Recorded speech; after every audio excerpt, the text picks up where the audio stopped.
दिल्ली के जंतर मंतर पर रविवार को एक विशेष समुदाय के खिलाफ हुई नारेबाजी की घटना का वीडियो सोशल मीडिया में वायरल होने के बाद अब दिल्ली सरकार ने इस मामले पर कड़ा रुख अख्तियार किया है। दिल्ली पुलिस के डीसीपी ने इस मामले में शामिल सुप्रीम कोर्ट के अधिवक्ता और भाजपा के पूर्व प्रवक्ता व नेता अश्विनी उपाध्याय और अन्य लोगों को गिरफ्तार करने का आदेश दिया है। दिल्ली पुलिस मामले को कानून के मानदंडों के हिसाब से देख रही है। सांप्रदायिक विद्वेष फैलाने वालों या फिर ऐसे आरोपियों के खिलाफ दिल्ली पुलिस द्वारा सख्त से सख्त कार्रवाई की जाएगी। सुप्रीम कोर्ट की टिप्पणी के बाद समान आचार संहिता मामला एक बार फिर सुर्खियों में आ गया है। अर्थात एक देश, एक पुलिस संहिता, एक दंड संहिता, एक चिकित्सा संहिता, एक न्यायिक संहिता, एक मजदूर संहिता, एक नागरिक संहिता, एक शिक्षा संहिता, एक राष्ट्रभाषा, एक कर संहिता, एक शिक्षा बोर्ड और एक पाठ्यक्रम। इसके संबंध में भारत जोड़ो आंदोलन अपने सैकड़ों कार्यक्रम कर चुका है।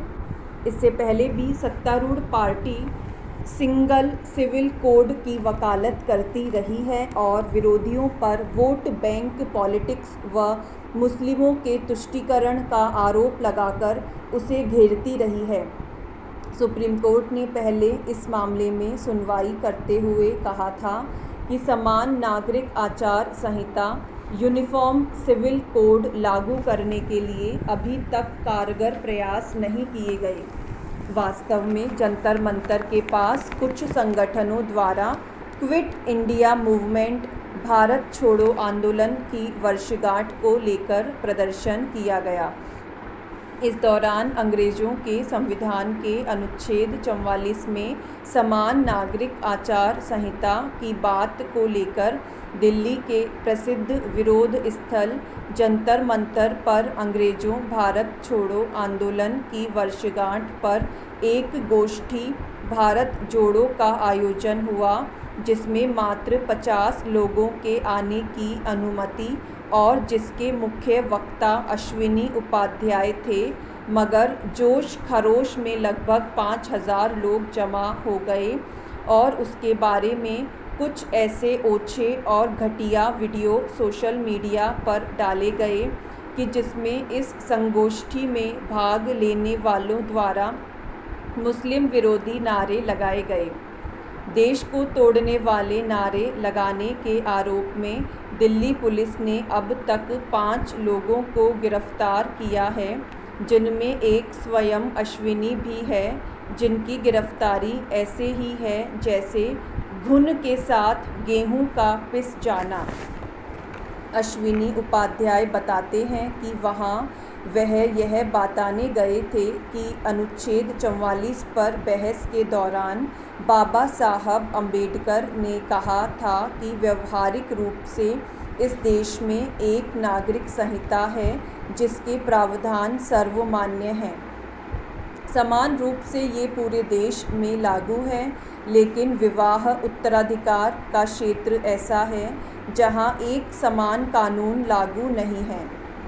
यह संगोष्ठी तो 1860 के आईपीसी कानून, 1861 पुलिस एक्ट और 1872 का एविडेंस एक्ट के विरोध में थी कि सदियों से वही कानून लागू हैं जो भारतवासियों को न्याय देने के लिए नहीं बल्कि वीर सावरकर को आजीवन कारावास देने, भगत सिंह, राजगुरु और सुखदेव सिंह को फांसी देने, लाला लाजपत राय और बाल गंगाधर तिलक को लाठियों से पीटने और जलियांवाला बाग में स्वतंत्रता सेनानियों को कुचलने के लिए बनाए थे।